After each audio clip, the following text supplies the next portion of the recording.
Kabupaten Tasikmalaya punya banyak wisata alam yang beragam, mulai gunung sampai laut. Membicarakannya takkan cukup waktu sebentar, belum lagi jika ditambah air terjun yang jumlahnya tidak bisa dihitung dengan jari. Bicara soal wisata gunung, Kabupaten Tasikmalaya tidak hanya punya Gunung Galunggung yang eksotis dengan kawahnya. Di ujung utara Kabupaten Tasikmalaya juga ada Kawah Karahabodas yang menyajikan pemandangan tak kalah bagus.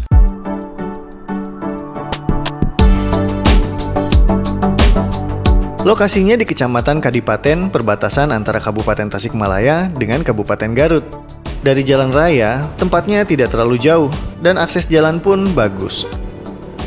Untuk masuk cukup membayar Rp10.000 per orang. Tidak ada yang tahu bagaimana asal mula kawah ini terbentuk.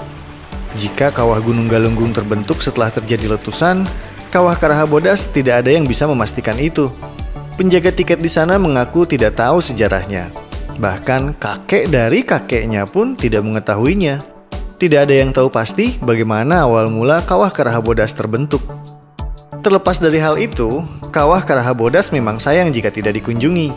Bukan hanya bisa menikmati keindahan alam yang dipadukan dengan suasana adem dan aroma khas hutan pinus, pengunjung juga dapat mengamati material kawah yang tidak ada di tempat lain. Coba lihat batu-batu hitam itu, dan pikirkan bagaimana itu bisa berwarna hitam, sementara yang lain ada yang putih.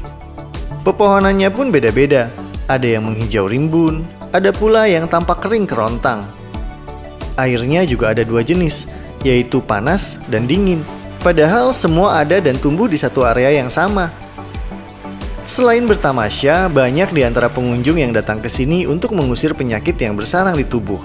Air panas di Kawah Karahabodas ini dipercaya bisa mengobati berbagai penyakit, mulai kulit sampai lumpuh.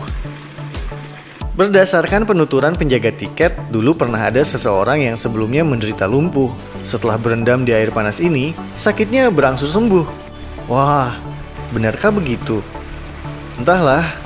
Satu hal yang pasti, di sini bukan hanya ada kawah eksotis yang bisa dijadikan tempat foto-foto atau mengamati material khas yang biasa ada di gunung-gunung berapi. Di area sini juga ada pemanfaatan panas bumi atau geotermal yang dikelola PT Pertamina Geothermal Energy. Di sini ada pembangkit listrik tenaga panas bumi dengan kapasitas 30 MW. Pembangkit listrik tenaga bumi panas Karahabodas ini dibangun untuk meningkatkan keandalan sistem transmisi Jawa Bali dan bisa menerangi 33.000 rumah. Selain bisa menikmati pemandangan kawah dan bersuah foto, berkunjung ke Karahabodas juga memberi pengalaman tersendiri dengan melihat-lihat pembangkit listrik. Di rumah, saat butuh penerangan, kita tinggal pencet saklar, ceklek, lalu teranglah seisi rumah. Tapi ternyata untuk menghasilkan terang itu, ada proses panjang dan usaha yang tidak mudah. Dan itu terlihat di pembangkit listrik tenaga panas bumi Karahabodas ini.